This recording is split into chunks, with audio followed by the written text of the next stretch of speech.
Assalamu alaikum wa rahmatullahi wa barakatuh. How are you guys doing? I just wanted to do a quick video because I think it was worth it.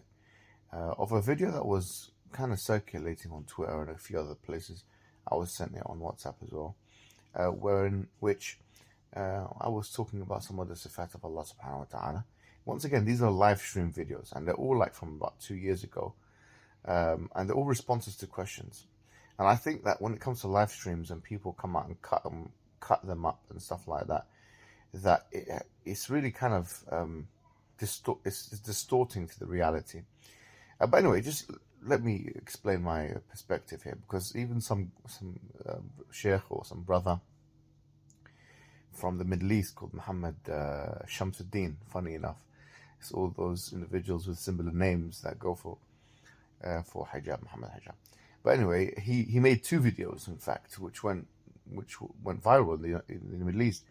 And I, at that time, didn't have time to respond to it. And maybe I'll make a response in Arabic as well to him.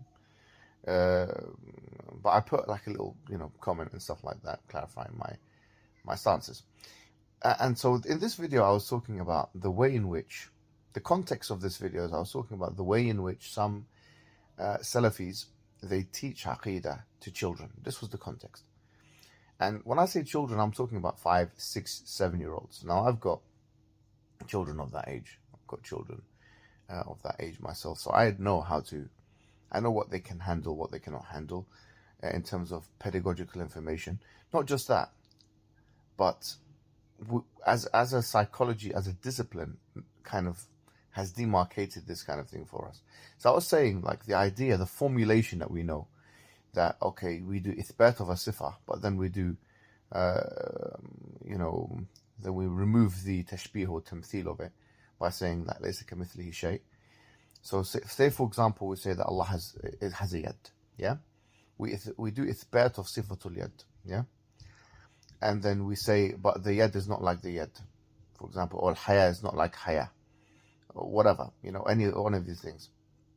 This formulation with things which have qadr mushtarak lughawi, which have a common linguistic link with a'dha of the insan, and I'm not saying it has a haqiqi qadr mushtarak, obviously that's not the view that I'm taking here, but with those things, if you line them up, and you say, for example, Allah has a wajh, has a yad, has this, has that, with things which have a qadr mushtarak lughawi, and you line them up in that manner, and then you say, laysa kamithlihi shay.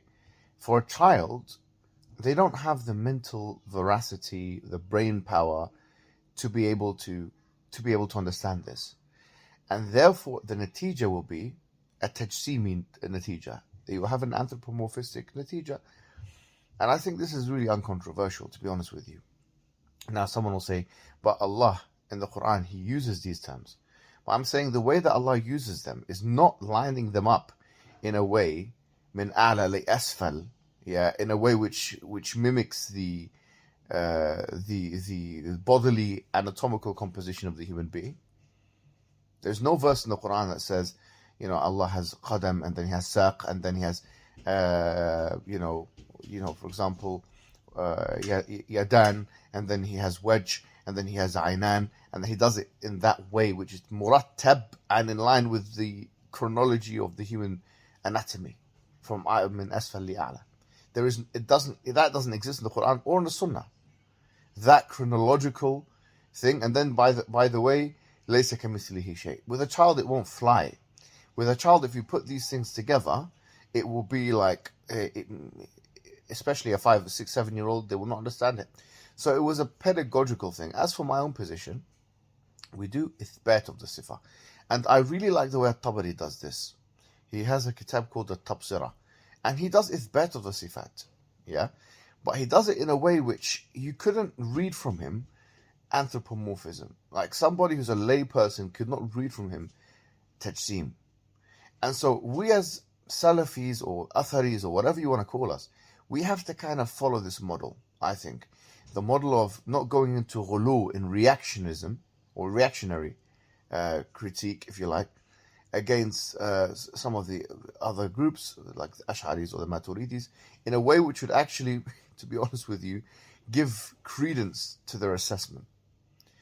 And we also have to respect that there are things which can be said, yes, by us, okay, when we're teaching, which would, on the face of it, especially to non-Muslims, sound like we're talking about anthropomorphism. So we need to be careful, grade our language, and be careful and precise with our language when it comes to this matter, because yes, we want to do ithbat, but we don't want to tashbih, you see.